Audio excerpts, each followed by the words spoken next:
အားလုံးပဲမင်္ဂလာပါခင်ဗျာဒီနေ့ကျွန်တော်မိတ်ဆက်ပေးသွားမယ့်အကြောင်းလေးကတော့ပြီးခဲ့တဲ့ဒီစိတ်ချုပ်တဲ့အပိုင်းနှစ်ပဲပေါ့နော်ဒီတစ်ခါကတော့ကျွန်တော်ဖုန်းမှာ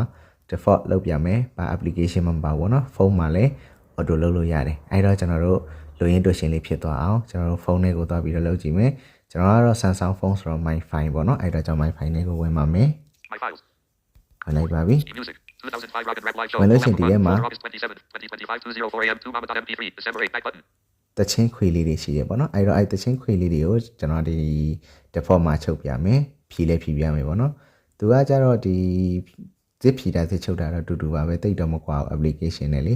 ကိုအဆင်ပြေတာနဲ့သုံးပေါ့နော်ရပါတယ်2005 Rocket Rap Live Show Full Album 2 Folder August 27 2025 1:54 AM 10 items အဲ့တော့ရပါတယ်ဆိုရင်ကျွန်တော်ရှေ့ file မှာပြောခဲ့သလိုပေါ့နော် error တက်တာလေးတော့ရှိတတ်တယ်အဲ့တော့တကယ်လို့ error တက်တဲ့ဒီရိုးရိုး default မှာဖြီးမရအောင်ဆိုတော့ခုန RA ဆိုတဲ့ application လေးကူပြီးတော့သုံးကြည့်ပေါ့နော်အဲ့ဒါဆိုရင်ရနိုင်တယ်ဒီဖုန်းထဲမှာကျွန်တော်တို့တော်တော်များများဖြီးလို့ရတယ်ပေါ့နော်ကျွန်တော်ဒီတလောက်တော့ RA လေးအဆင်ပြေတယ်လို့ပဲပြောရမှာပေါ့နော်ကောင်းလိုက်ကောင်းပါတယ်ကျွန်တော်ဆို RA ပဲတောက်လျှောက်သုံးတာ RA တို့7 တော့သုံးတယ်ဒါပေမဲ့ဒီ RA ကျတော့သုံးနေကြဆိုတော့သူ့ကိုတော့ပိုသုံးဖြစ်တယ်ပေါ့နော်အဲ့တော့ကျွန်တော်ဒီမှာ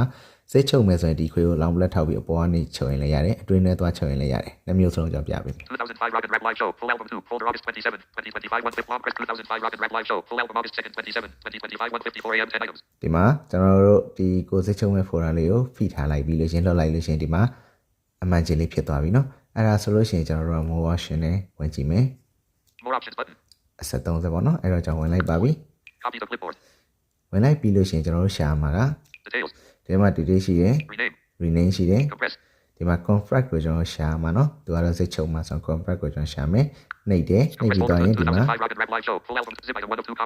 ဒီရဲမှာသူကရွေးလို့ရတယ် comma box ထဲမှာသူကကျတော့ရွေးရတာဒီမှာကျွန်တော်ဝင်လိုက်မယ်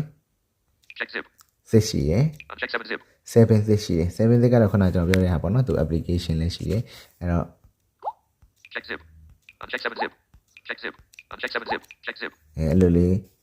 သူကတော့ရွေးလို့ရတယ်နောက်တစ်ခုကျွန်တော်ကတော့ဒီ zip ပဲထားလိုက်မယ်နော်7 zip မြည်တော့ဘူး2005 Rocket Rap Live Show Full Album 2 text box editing compressed file name zip item 1 of 2 combo box uncheck protect with password check box ဒါဆိုရင်ကျွန်တော်တို့ရှေ့ကလိုပဲပေါ့နော်ဒီ password နဲ့ zip ချုပ်တယ်ဟာသူ့ကိုအမှန်ချပေးလိုက်လို့ရှိရင်ဒီမှာ password နဲ့ပေါ့နော်ကြာမယ် password text box editing autofill options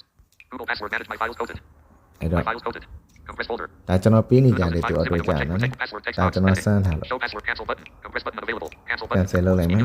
more options button delete button more options button copy the details rename compress ကိုကျွန်တော်ပြန်လုပ်မယ်နော် zip item uncheck cancel button compress button အဲ့တော့ဒီမှာတော့ password တစ်ခုပဲရှိရယ် cancel button uncheck protect with password check box ကျန်တာမရှိဘူးเนาะအဲ့တော့ cancel button compress button compress ကိုကျွန်တော်နှိပ်မယ် compressing folder 1/10 cancel ဒီမှာ compressing folder 37.5/10 59% cancel button ဒါတော့ဖုန်းနဲ့ default လုပ်တာပါဒါ application မှာမပါဘူး 2005 Rocket Rap Live Show Full Album 2.zip Billy Lamb album special 2005 Rocket Rap Live Show metadata underscore 2005 Rocket Rap Live Show Full Album 2.zip Jan 13/12/07 AM 44.84 MB button ဒါဆိုရင်သူက 2005 Rocket Rap Live Show Full Album 2.zip ဖိုင်လေးနဲ့ရပါပြီအဲ့တော့ကျွန်တော်ဖြီးမပြသေးဘူးနောက်တစ်မျိုးထပ်ချုပ်ပြမယ်ဖြတ်လိုက်မယ်နော်ဒီ 2005 Rocket Rap Live Show Full Album 2 Folder August 27 2005 Rocket Rap Live Show Full Album 1 Folder August 27 2005 Rocket Rap Live Show Full Album 1ဒီမှာပေါ့နော်ဒါကျွန်တော်ဝင်ထားဆိုရင်သိတဲ့အတိုင်းပဲဒီထဲမှာတချင်းနေဒီမှာရှိရပေါ့နော် Jamie .mp3 July 31st cloud recipe ကျွန်တော် .mp3 July 30 back button တပုတ်ကိုတော့ပြထောက်လိုက်တယ်ထောက်ပြီးလို့ချင်း select all ပေးလိုက်မယ်နော်အပေါ်အကုန်လုံးချုပ်မှာဆိုလေဒါမှမဟုတ်ကိုလိုချင်တဲ့အပုတ်လေးတွေရွေးချုပ်လို့လည်းရတယ်ဒီလိုပေါ့ဗျာ check box Jamie not check check box yes not check check box ဒီမှာပေါ့နော်ဒီလိုလေးရွေးပြီးတော့ဒီသစ်ချုပ်လို့လည်းရကျွန်တော်တို့အကုန်လုံးချုပ်မှာနော်အဲ့တော့ select allဒီမှာအကုန်လုံးအမှန်ကြီးဖြစ်သွားပြီ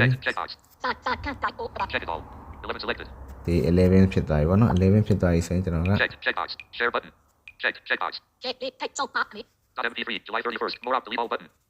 share button copy button share delete all button more options button more option နဲ့ဝင်မယ် compress ကိုဝင်နေမယ်နော် compress files compress button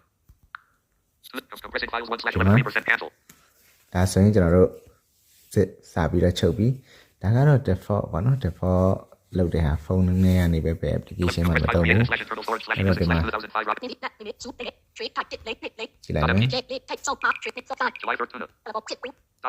Jamie July Big Amino 2005 Rocket Rap Live Show Full Album 1.zip Jan 13/12/08 AM 64.19 MB button ဒီမှာပေါ့နော်သူဒီလိုလေးဒါပြနေတယ်ဒါဆိုလို့ရှိရင်ဟိုကျွန်တော်တို့ zip file လေးနေရပြီကျွန်တော်ဖြီးမယ်ဆိုရင် အဲ့ file လေးကိုနှိပ်လိုက်မယ်ပေါ့နော်ဒါကျွန်တော်ဖုန်းထဲနေ default ဖြည့်ရနော်ဒီမှာ zip file လေးကိုကျွန်တော်နှိပ်လိုက်မယ် 2005 Rocket Rap Live Show. နှိပ်ပြီးသွားရင် Extract button. ဘာမှ trade to လုပ်ဆရာမလိုဘူးဒီမှာတခုတော့ရှိရကိုကဒီ zip ဖြည့်တဲ့အခါမှာကိုကဘယ်ပုတ်တွေမပါခြင်းဘူးလဲဆိုဒီမှာရွေးလိုက်လို့ရတယ် Cancel button. ဒါပါတော့ Check into the. ကျွန်တော်ကဒီပုတ်ကိုမလိုချင်ဘူးအဲ့တော့အမှားချင်းနှိပ်တယ် Check it big bag. Check it MPO.